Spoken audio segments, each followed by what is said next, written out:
മറ്റൊരു വീഡിയോയിലേക്ക് എല്ലാവർക്കും സ്വാഗതം. അപ്പോൾ ഇന്ന് ഞാൻ വന്നിട്ടുള്ളത് വളരെ ടേസ്റ്റി ആയിട്ടുള്ളതും ഒപ്പം തന്നെ വളരെ ഈസി ആയിട്ട് റെഡിയാക്കാൻ പറ്റിയതായിട്ടുള്ള ഒരു ചിക്കൻ റെസിപ്പിയുടെ വീഡിയോ നിങ്ങളുമായിട്ട് ഷെയർ ചെയ്യാൻ വേണ്ടിയിട്ടാണ് കേട്ടോ. വേറൊന്നുമല്ല, കൊറിയാൻ്റെ ചിക്കൻ്റെ റെസിപ്പിയാണ്. അപ്പോൾ കൂടുതലൊന്നും പറയണ്ട, ഞാൻ ഡയറക്റ്റാണ് വീഡിയോയിലേക്ക് കിടക്കാൻ പോവാണ്. അപ്പോൾ ഇത് ചെയ്തെടുക്കാൻ വേണ്ടിയിട്ട് ഞാനൊരു 3/4 കിലോ ചിക്കൻ എടുത്തിട്ടുണ്ട്. അപ്പോൾ അത് കഴുകി വൃത്തിയാക്കിയിട്ട് ഞാനൊരു ബൗളിലേക്ക് ഇടാണ്. ഇനി നമുക്ക് ഇതിലേക്ക് ഒരു 3/4 ടീസ്പൂണോളം കുരുമുളക് പൊടി ഇടാം. അപ്പോൾ ഒരു ടീസ്പൂൺ ആയാലും കുഴപ്പമൊന്നുമില്ല കേട്ടോ. ഇനി നമ്മൾ ഇടുന്നത് ഒരു 1/2 ടീസ്പൂണോളം മഞ്ഞൾപ്പൊടി കേട്ടോ. മഞ്ഞൾപ്പൊടിയും കൂടി ചേർത്ത് കൊടുത്തു കഴിഞ്ഞാൽ നമുക്ക് ഇതിലേക്ക് ആവശ്യമായിട്ടുള്ള ഉപ്പ് കൂടി ചേർത്ത് കൊടുക്കാം.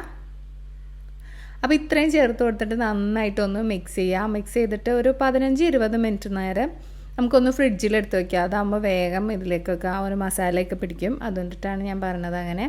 അപ്പോൾ ആ ഒരു സമയം കൊണ്ട് നമുക്ക് ഇതിലേക്കുള്ള ഗ്രേവി റെഡിയാക്കി എടുക്കാം കേട്ടോ. അതിന് വേണ്ടിയിട്ട് ഞാനൊരു പാൻ വെച്ചിട്ട് ഒരു 2 ടേബിൾ സ്പൂണോളം വെളിച്ചെണ്ണ ഒഴിച്ചു കൊടുക്കുകയാണ്.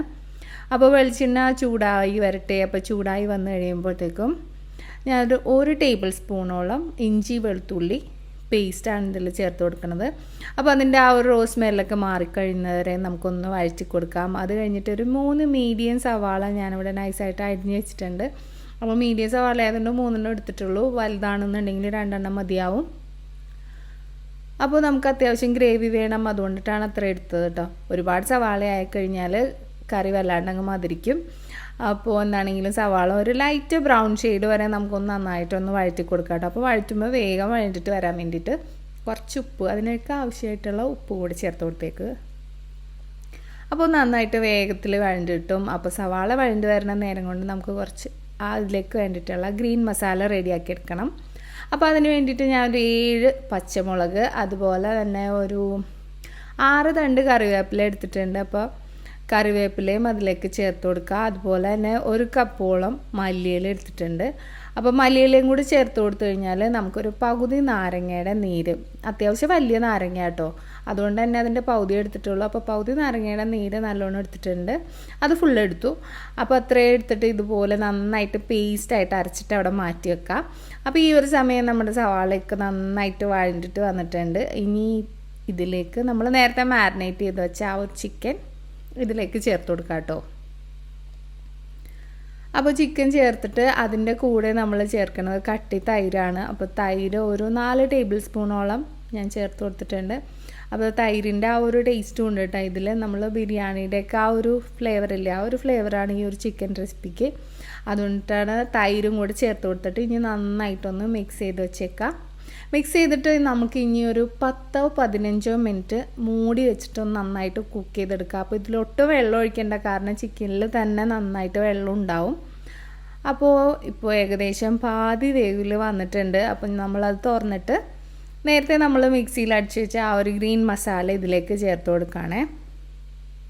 അപ്പോൾ ഗ്രീൻ മസാല ചേർത്ത് കൊടുത്തിട്ട് നന്നായിട്ടൊന്ന് മിക്സ് ചെയ്യുക. വീണ്ടും ഒരു 15 മിനിറ്റ് കുക്കാവണം. അപ്പോൾ നമ്മൾ ഇറച്ചിയുടെ വേവ് നോക്കുമ്പോൾ അറിയാൻ പറ്റുമല്ലോ. അപ്പോൾ ഏകദേശം സമയമാണ് ഞാൻ പറഞ്ഞത്.